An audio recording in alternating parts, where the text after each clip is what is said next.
This is the book of 2nd Ezra, chapter 15, verse 15. For the sword and the destruction draweth nigh. One people should stand up and fight against another with swords in their hands. 2nd Ezra 15, verse 16. For there shall be sedition among men, invading one another. They should have regard to their kings nor their princes, and the course of their acts shall stand in their power. And this is the book of 2nd Ezra 9 and verse 3, and it reads, Therefore, when there shall be seen earthquakes and uproars and people of war. This is of the prophet Joel.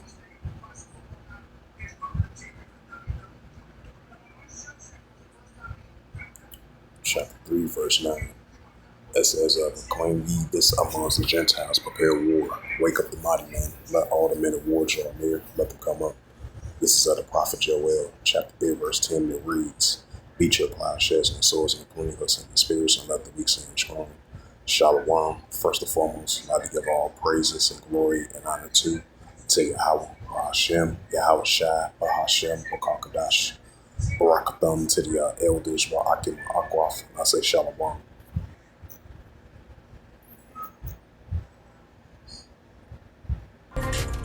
President Biden will meet with his national security team in the Situation Room later on today as fears rise over an Iranian attack on Israel. The country has vowed a, quote, severe response to the killing of a Hamas political leader, in Tehran last week. His death came hours after an Israeli strike killed a top Hezbollah commander in Lebanon. The Pentagon says that it is moving additional military assets to the region. Our Deborah Pata is in East Jerusalem. Deborah, good morning. As Israel faces the possibility of a multi-pronged attack from Iran and its proxies, Prime Minister Benjamin Netanyahu is also facing a fight at home.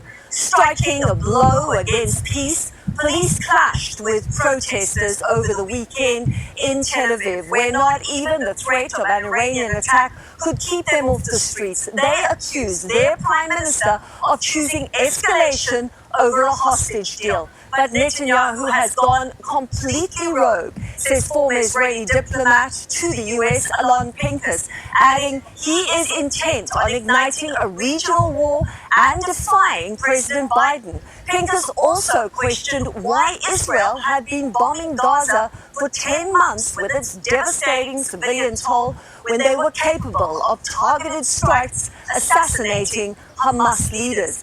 Assassinations are morally okay, he told us, but dropping bombs on Gaza is not. Still, those bombs continue to fall. Israeli forces hit a hospital and a school this weekend. Neighborhoods already reduced to rubble, pulverized once again. The U.S. is calling for de-escalation, saying a ceasefire in Gaza is still the best solution, and despite President Biden and Netanyahu's strained relationship, American support for Israel in the event of an Iranian attack remains unwavering. Anne-Marie? Deborah, thank you. And joining us now from Lebanon is CBS News foreign correspondent Imtiaz Tayeb. Imtiaz, what is it like in Beirut now? I mean, are there indications that perhaps in the region they are bracing for something?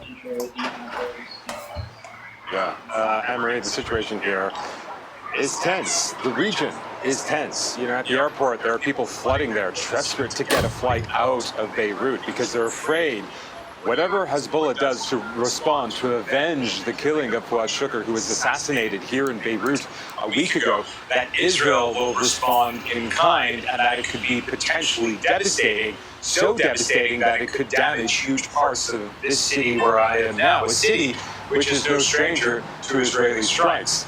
In saying all of that, we do know that Hezbollah tomorrow will be holding a memorial service for Fuad Shukr. We will be hearing from Hassan Nasrallah, who is the leader of Hezbollah. So one would think that before he speaks, we're not likely to see a major strike by Hezbollah inside Israeli territory. And again, that fear of Israeli retaliation. Still, in the last hours, in fact, early this morning, Hezbollah did carry out a drone strike inside of Israel that injured 2 Israeli military personnel, including a senior commander, a senior officer. And we've also had an Israeli strike here in southern Lebanon, in which 2 people died, including a paramedic. Yeah, Tommy. All right. Just quickly now, we know that U.S. Secretary of State Antony Blinken spoke with the Iraqi Prime Minister yesterday. Do you have any idea what they discussed?